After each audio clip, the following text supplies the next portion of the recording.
Hello everyone and welcome back to Matcap Finance. आज फिर से एक इम्पॉर्टेंट अपडेट लेके आया हूँ मैं, और अपडेट है फिर से आईटी कंपनी के बारे में। आईटी कंपनी कौन सी है भाई? इन्फोसिस। जिन लोगों को नहीं पता, इन्फी इसका कहा जाता है, शॉर्ट फॉर्म है। ओके, तो इन्फोसिस के बारे में मैं लेके आया हूँ आज का वीडियो। और यहाँ पे क्वार्टर टू के जो यहाँ पे प्रीव्यूज आना शुरू हो चुके हैं। कुछ कह सकते हैं दिग्गज ब्रोकर्स ने अपने अनुमान लगाना शुरू कर दिया, तो वो क्या है हम वो भी स्टडी करेंगे। और एक चीज़ बता दूं, मैंने कुछ वीक्स पहले, 2 या 3 वीक्स पहले मैंने वीडियो पोस्ट किया था इन्फोसिस के ऊपर कि आप इसको बाय करके चल सकते हो। मैंने कहा था 970 पे इसको बाय कर सकते हो अगर आपको चाहिए तो। और आप देख ही सकते हो कि किस लेवल पे ये गया। अभी 1150 चल रहा है। ओके, 1150। ओके, इसका अभी का लेवल चल रहा है। तो जिन लोगों ने लिया है उनको प्रॉफिट हुआ ही होगा भाई। नहीं देखा, आई बटन पे उसका भी लिंक है, देख जरूर लेना। तो सीधा चलते हैं भाई न्यूज़ पे। न्यूज़ ये है कि भाई आईटी फर्म यानी कि इन्फोसिस यहाँ पे एडजस्टेड नेट प्रॉफिट हो गया, जो कि नेट प्रॉफिट है 19.80% का ईयर ऑन ईयर ग्रोथ देख सकते हैं। यानी पिछले साल के नेट प्रॉफिट से आज का एडजस्टेड नेट प्रॉफिट 19.8% से बढ़ेगा। साथ ही साथ अगर हम क्वार्टर ऑन क्वार्टर की बात करें तो लास्ट जो जून क्वार्टर था उससे सितंबर क्वार्टर में 13.7% का यहाँ पे ग्रोथ दिख सकता है। ओके, साथ ही साथ अगर हम यहाँ पे बात करते हैं रेवेन्यू की, तो रेवेन्यू यहाँ पे 7% बढ़ेगा ईयर ऑन ईयर, और 2% बढ़ेगा, 2.9% बढ़ेगा क्वार्टर ऑन क्वार्टर, यानी क्लोज टू 3%। अब अगर इसको देखते हो पिछले साल के रेवेन्यू से इस साल का रेवेन्यू 7.6% बढ़ के आएगा। और देखते हो क्वार्टर ऑन क्वार्टर, तो लास्ट क्वार्टर यानी जून क्वार्टर से सितंबर क्वार्टर जो कि सेकंड क्वार्टर है, 3% यहाँ पे जो कह सकते हो रेवेन्यू बढ़ जाएगा। अभी ये एक दिग्गज ब्रोकर की बात है, और ये किन से दिग्गज ब्रोकर ने कहा वो भी बता देता हूँ। प्रभुदास लीलाधर। ओके, इन्होंने कहा है कि इन्फोसिस जो है यहाँ पे 1 to 3% कह सकते हो रेवेन्यू ग्रोथ दिख सकता है। साथ ही साथ अगर हम बात करते हैं यहाँ पे कि, तो प्रीवियसली ये था 0 to 2%, बट इस साल यानी कि इस क्वार्टर में आपको यहाँ से 1 to 3% का रेवेन्यू में ग्रोथ दिख सकता है। ये क्यों? क्योंकि भाई इनके कॉन्ट्रैक्ट्स बहुत ज़्यादा, और टोटल कॉन्ट्रैक्ट वैल्यू जो है यहाँ पे बहुत ज़्यादा बढ़ चुकी है। अब ये कैसे बढ़ी है? जैसे कि आपको पता है, जस्ट मैंने लास्ट वीडियो डाला था उसमें भी कहा था, कंपनी इन्फोसिस ने एक कंपनी को एक्वायर किया था। और कल तो नहीं, 12 तारीख को, 12 अक्टूबर को जो है इन्फोसिस ने फिर से, यानी कि कल ही होता है, सॉरी, कल ही इन्फोसिस ने और एक कंपनी को एक्वायर किया है। कुछ केस है, उसका नाम है, एक्चुअली मैं उसका नाम भूल चुका हूँ, सॉरी फॉर दैट। बात करते हैं यहाँ पे आईडीबीआई कैपिटल के। आईडीबीआई कैपिटल आपको पता ही है कितना बड़ा ब्रोकर है यार। इसकी भी यहाँ पे कह सकते हो एक तरीके से प्रीव्यूज आ चुके हैं कि 12.70% और 6.30% यहाँ पे नेट प्रॉफिट और रेवेन्यू में ग्रोथ हो सकती है। तो अभी भाई यहाँ पे नेट प्रॉफिट में कितनी ग्रोथ होगी? 12.7%। ओके, 12.7%। और रेवेन्यू में कितनी होगी? रेवेन्यू में होगी ऑलमोस्ट 6.3% की यहाँ पे ग्रोथ दिख सकती है इस क्वार्टर 2 में। ओके, क्वार्टर 2 अभी तक अनाउंस नहीं हुए, तो भाई ये एक प्रीव्यू है। ओके, ऐसा नहीं है एग्जैक्ट वैल्यू आएगा, थोड़ा बहुत ऊपर नीचे हो जाता है, बट इतने बड़े दिग्गज ब्रोकर जब लगाते हैं तो भाई क्लोज टू ही आता है, ज़्यादा डिफरेंस नहीं आता कि ये 10 बताएंगे और 15 निकलेगा।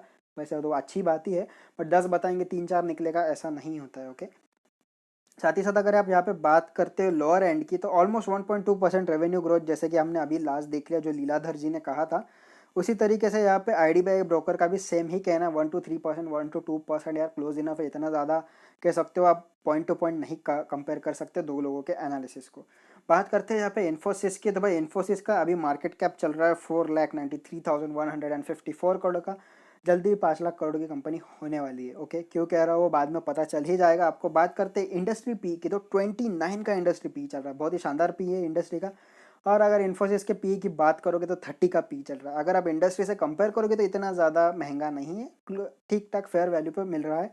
खरीदने में कोई बुराई नहीं है, बट खरीदना नहीं खरीदना वो हम चार्ट पे देखेंगे। ओके, बात करते हैं थोड़े से स्ट्रेंथ के बारे में। तो जैसे मैंने तब भी कहा था 970 का, जब मैंने वीडियो डाला था 970 पे बाय कर लेना, उस टाइम पे भी मैंने कहा था 52 वीक हाई पे चल रहा है, अभी भी वही चल रहा है। Okay, net profit margin year on year बढ़ ही रहा है। डेट जो बिल्कुल भी नहीं है कंपनी के ऊपर, जीरो डेट कंपनी। और आपको तो पता ही होगा, मैं हमेशा कहता हूँ अगर आप स्टार्टिंग से जुड़े हो, तो नए हो तो भाई पता नहीं होगा, debt companies are best for investment. Okay, अगर आपको नहीं पता तो भाई सर्च करके भी देख लेना, no debt company is very good for investment purpose. Okay, हमेशा माइंड में रखना है चीज़, कंपनी पे डेट नहीं है तो पहले पैसा डालो उसमें। यहाँ पे बात करते हैं रेवेन्यू की, तो यहाँ पे लास्ट 4 क्वार्टर्स में आप अगर देखोगे तो कंटिन्यूसली गेन ही कर रहा है। ओके, और यहाँ पे कैश जनरेशन एबिलिटी जो है यहाँ पे बहुत ज़्यादा अच्छी है। कैश फ्लो कंपनी का अच्छा खासा बढ़ते जा रहा है, और प्रमोटर प्लेजिंग तो भाई बिल्कुल भी नहीं है। ओके, एफ और एफ यानी कि फॉरेन पोर्टफोलियो जो जिनके कह सकते हो ऑलमोस्ट 30% इसमें शेयर होल्डिंग है इन्फोसिस के अंदर में, ये और ज़्यादा इंक्रीज़ करते जा रहे हैं। क्यों? क्योंकि उनको वैल्यू फॉर मनी मिल रहा है यार।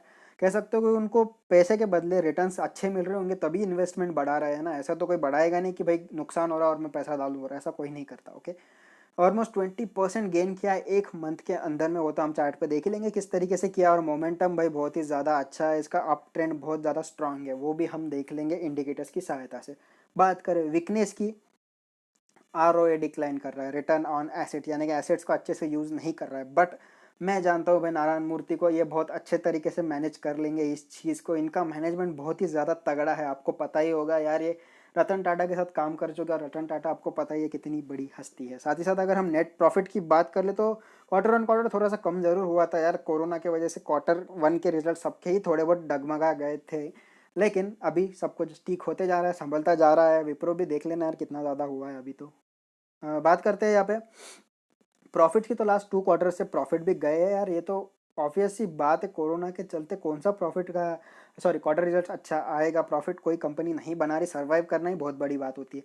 नेट कैश फ्लो की बात करें तो यार वो भी थोड़ा सा डिक्लाइनिंग हो रहा है, बट इतना ज़्यादा ध्यान देने वाली बात ये है नहीं। ओके, फाइनेंशियल ट्रेंड की हम यहाँ पे बात करेंगे जो सबसे इंपॉर्टेंट है इसमें। फाइनेंशियल ट्रेंड अगर आप देखोगे तो रेवेन्यू कंपनी का कंटिन्यूसली बढ़ते जा रहा है। ओके, आप देखोगे 71, 73, 85, 85, 93, ये जो वैल्यूज है 1000 करोड़ में। ओके, तो इसका जो रेवेन्यू हर साल बढ़ते ही जा रहा है, रेवेन्यू कम नहीं हो रहा। अगर कंपनी उसका रेवेन्यू ग्रो करते जा रही है, भले ही प्रॉफिट में थोड़ा बहुत फ्लक्चुएशन आ सकता है, बट रेवेन्यू अच्छा खासा जनरेट कर रही है और उसको बढ़ा भी रही है, तो भाई ये कंपनी एक ग्रोथ पर्सपेक्टिव कंपनी है, बहुत ज़्यादा ग्रोथ के ऊपर फोकस करती है। और ऐसी कंपनी इन्वेस्टमेंट के लिए कह सकते हो आप मल्टी बैगर साबित हो सकती है, बाप कंपनीज होती है। ओके, प्रॉफिट मेकिंग की बात करें तो 14.35 थाउजेंड करोड़ का इसका प्रॉफिट था 17 में, ऑलमोस्ट 2000 करोड़ से इसने बढ़ा लिया 2018 में। यहाँ पे थोड़ा सा फॉल देखने मिला क्योंकि थोड़ा बहुत फ्लक्चुएशंस होता ही है। बट अगर आप 20 की बात करोगे तो चारों साल में जो 20 का जो इसका प्रॉफिट आया वो 16.59 आया, जो कि एक बहुत ही अच्छी चीज़ है। ओके, लास्ट के चारों साल में आप कंपेयर कर लो सबसे ज़्यादा, यानी कि कंपनी ग्रो कर रही है। अब ये मैंने कैसे कह दिया? ओके, आप एक बार यहाँ पे देख जरूर है ना, 14 to 16 हुआ, 16 to 50 हुआ, 14 नहीं हुआ फिर से। ओके, 15 ही हुआ, थोड़ा सा फ्लक्चुएशन चलता है। 16 to 16.59 बड़ा ही है। ओके, अगर आप स्टॉक मार्केट में देखते हो ट्रेंड लाइन किस तरीके से होते हैं, थोड़े बहुत अप्स एंड डाउन्स आते ही है, वैसे ही कुछ ये चीज़ है। ओके, तो यहाँ पे भी उनका रेवेन्यू बड़ा है। अगर कंपैरिजन करते हो पीएस के साथ में, यानी कि टॉप कंपनीज आती है आईटी सेक्टर के अंदर में, टीसीएस आपको पता ही होगा। टीसीएस ने एक साल में कितने रिटर्न्स दिए? टीसीएस ने ऑलमोस्ट 41% के रिटर्न्स दिए लास्ट 1 ईयर में। बट अगर आप इन्फोसिस की बात करोगे तो 46% के दिए, 47, ऑलमोस्ट 47। इतने ज़्यादा रिटर्न्स, ऑलमोस्ट टीसीएस से 7% ज़्यादा रिटर्न्स दिए यार, बहुत बड़ी बात होती है क्योंकि टीसीएस एक दिग्गज कंपनी है, आपको ये तो पता ही है, मैंने हमेशा ही बोलता जाता हूँ। तो भाई यहाँ पे टीसीएस से भी ज़्यादा रिटर्न्स दिए कंपनी में, क्योंकि आप टीसीएस का स्टॉक लोगे 2000 का, 1500 का, 1700 का, जितने का भी लोगे उस पर 41% ही मिलेगा। बट इसका स्टॉक आता है 800, 900, 1000 रुपये के रेंज में, 46% रिटर्न्स, कम वैल्यू में ज़्यादा रिटर्न्स मिल रहे हैं। ओके, बात करते हैं यहाँ पे शेयर होल्डिंग पैटर्न की, तो यहाँ पे ऑलमोस्ट 13% शेयर आता है प्रोमोटर्स के अंदर में, म्यूचुअल फंड्स के अंदर आता है 13.83% का शेयर, डोमेस्टिक इंस्टीट्यूशनल होल्डर्स यानी कि DIH के अंदर आता है 25% के शेयर, फॉरेन इंस्टीट्यूशन FII जैसे मैंने कहा 13.47, ये जून का है। ओके, अभी बढ़ चुका है इसका जो स्टेक है, फॉरेन इंस्टीट्यूशनल होल्डिंग्स का स्टेक बहुत ज़्यादा बढ़ चुका है, ऑलमोस्ट 35-37 के आसपास देखने मिल जाएगा आपको। ओके, अदर पार्टीज की बात करो 30.95 है, तो एक बहुत सॉलिड चीज़ है। FII इसमें बढ़ के कह सकते हो इतने ज़्यादा ज़ोरों शोरों से बाइंग कर रहे हैं, क्यों कर रहे हैं? Value for money. बात करते हैं यहाँ पर रिटर्न्स की, तो एक वीक में ऑलमोस्ट 10% भाग चुका है सेक्टर, 6% और सेंसेक्स 2%। बैंक के मुकाबले देखोगे तो ऑलमोस्ट एक वीक में डबल कर चुका रहेगा। ओके, बैंक में 5%, यहाँ पे 10%, नेट पैसा डबल किया रहेगा। बात करते एक महीने की, ऑलमोस्ट 22% के रिटर्न्स दिए एक महीने में, बहुत स्ट्रांग है। ओके, ऑलमोस्ट बैंक के कंपैरिजन फिर से करेंगे तो 4 गुना है बैंक के कंपैरिजन में। सेक्टर की बात करोगे तो 20% दिया और सेंसेक्स 4.56%। अब एक साल के रिटर्न्स देख लेना यार, मैंने जैसे कहा 41% के रिटर्न्स एक साल में दिए, सेक्टर ने 46% और सेंसेक्स ने 6% दिए, तो एक बहुत ही सॉलिड चीज़ है यार। ऑलमोस्ट 40% के रिटर्न्स, 1 लाख को 40,000, 1 करोड़ डालोगे 40 लाख, बहुत बहुत बहुत बहुत ज़्यादा अच्छी चीज़ है। 3 साल के रिटर्न्स देखे तो चौंके जाओगे यार, 3 साल में 150% के रिटर्न्स, ऑलमोस्ट 150%, यानी कि डबल से भी ज़्यादा किया उसने आपका पैसा 3 साल में।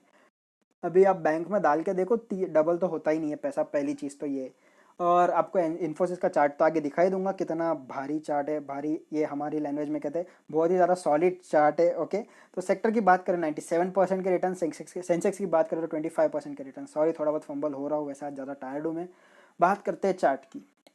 जैसे मैंने कहा, चार्ट एक बार देख लो यार, कितना सॉलिड चार्ट है, इतना ब्यूटीफुल चार्ट मैंने आज तक नहीं देखा। ओके, वैसे मैंने उस टाइम भी कहा था, आज भी कह रहा हूँ, चार्ट बहुत ही ज़्यादा ब्यूटीफुल है। थोड़ा सा जूम करके दिखा, सॉरी थोड़ा सा पहले यहाँ पे दिखा दो तो स्ट्रॉन्ग अप ट्रेंड में जो है, कह सकते हो चल रहा है। ये ट्रेंड लाइन फॉलो कर रहा है। तीन तीन टचेस होना ज़रूरी होता है ट्रेंड लाइन के अंदर में, और ये 4th टच भी आप इसको काउंट कर सकते हो। तो अच्छा खासा अप ट्रेंड में स्टॉक जो है चल रहा है। साथ ही साथ अगर हम थोड़ा सा जूम करके बात करूँ यहाँ पे, तो जूम करने के बाद में आप देख सकते हैं कितनी बड़ी बड़ी ग्रीन कैंडल्स बन रही है। इसका मतलब ये है कि यहाँ पे स्ट्रॉन्ग बुलिश सिग्नल है। ओके, जैसे ये देख सकते हो लास्ट वाली, यानी कि इस मंथ की जो कैंडल बनी, अभी पूरी तरीके से बनी भी नहीं है, बट एक माराबोजू कैंडल है। माराबोजू यानी कि बुलिश सेंटिमेंट डिनोट करता है। अब आप समझ जाओ किस लेवल पे स्टॉक जो है जा सकता है। ओके, एक वीक के चार्ट की बात करूँ तो यहाँ पे फ्रेशली तो नहीं कहूँगा, कुछ 2-3 दिन पहले ही यहाँ पे ब्रेकआउट आ चुका है, क्योंकि थोड़ा सा लैगिंग इंडिकेटर है। मूविंग एवरेज तो थोड़ा सा लेट ही इंडिकेट करता है इस चीज़ को। तो यहाँ पे 20 डेज मूविंग एवरेज ने ऑलमोस्ट 50 और 100 डेज मूविंग एवरेज को कट किया है अच्छे खासे वॉल्यूम के साथ में। आप देख सकते हो लाइन में गैप। अगर आपको इंडिकेटर्स देखना नहीं आता, आई बटन पे लिंक है, देख जरूर लेना, समझ में आ जाएगा सारी चीज़ें। अब यहाँ पे मैं बात करूँ तो लास्ट 2 कैंडल्स आप देख सकते हो। ओके, कितनी सॉलिड कैंडल्स है, कितने ज़्यादा गैप अप में ओपन हुई है, और साथ ही साथ अगर आप इसका वॉल्यूम देखोगे तो वॉल्यूम भी बहुत ही तगड़ा है। ओके, अगर डेली चार्ट में इसमें मैं बात करूँ तो डेली चार्ट में आप समझ जाओगे मैं क्या कह रहा हूँ, कितने ज़्यादा अप ट्रेंड में चल रहा है। जैसे कि लाइन स्पेसिंग देख ही सकते हो आप, मैंने अभी कहा था जितना ज़्यादा स्पेस उतना ही ज़्यादा अच्छा। गैप अप में चल रहा है, बहुत ज़्यादा बुलिश सेंटिमेंट के साथ में चल रहा है, बट बाइंग करना नहीं करना ये मैंने अभी तक नहीं बताया, उसके लिए थोड़ा सा सब्र करना ही होगा आपको। यहाँ पे बात करता है एमएससीडी की, तो एमएससीडी ने ऑलरेडी बुलिश क्रॉसओवर दिया था, यहाँ पे जस्ट टच किया और फिर से बाउंस बैक कर गया। ओके, तो ये चीज़ बहुत ज़्यादा इंपॉर्टेंट होती है, जब भी एमएससीडी सिग्नल लाइन को टच करता है वहाँ से वो फिर से रॉकेट बन जाता है। और देख ही सकते हो कितने स्ट्रांगली अप ट्रेंड यहाँ पे इसने डिनोट किया है, कितने स्ट्रांगली ऊपर गया है। यहाँ पे बात करते हैं आरएसआई की, तो आरएसआई ने ऑलरेडी स्ट्रेंड जो वो दिखाना शुरू कर दिया था। ओके, और अभी ऑलमोस्ट 80 के ऊपर ट्रेड कर रहा है, ये थोड़ा सा रिस्की हो सकता है। ओके, अब यहाँ पे बता देता हूँ मैं आपको थोड़े से लेवल्स। तो लेवल्स के लिए हम जाएंगे फिर से डेली टारगेट पे। तो भाई आपको एक चीज़ समझने वाली है, यहाँ पे जो ये 20 डेज मूविंग एवरेज है रेड वाली, इसका ये सपोर्ट ले रहा है। ओके, बार बार इसको टच करता है, ऊपर जाता है, टच करता है, ऊपर जाता है। ये चीज़ बहुत ज़्यादा इंपॉर्टेंट है, जब भी इसके क्लोज आएगा टच करेगा और फिर से ऊपर जाएगा। तो हमें स्टॉप लॉस क्या रखना है, अगर आप इन्वेस्टर हो तो 20 डेज मूविंग एवरेज को आपको स्टॉप लॉस रख के चलना है डेली चार्ट के अंदर में। ओके, अब यहाँ पे बात करता हूँ मैं, अगर यहाँ पर रिस्क कितना है, तो भाई ये ऑल टाइम हाई पे चल रहा है, यहाँ से रिस्क बहुत ज़्यादा होता है कि नीचे गिरेगा।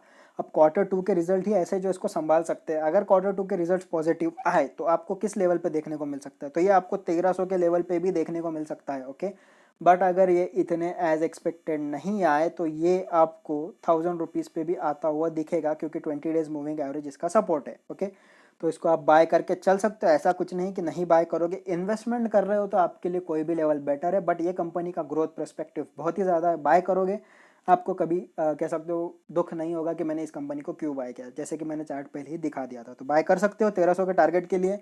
टारगेट अचीव हो ही जाएगा वैसे, मुझे तो लगता ही है, क्योंकि मुझे बहुत ज़्यादा ट्रस्ट है इस कंपनी पे। और साथ ही साथ अगर मैं डिलीवरी परसेंटेज की बात करूँ,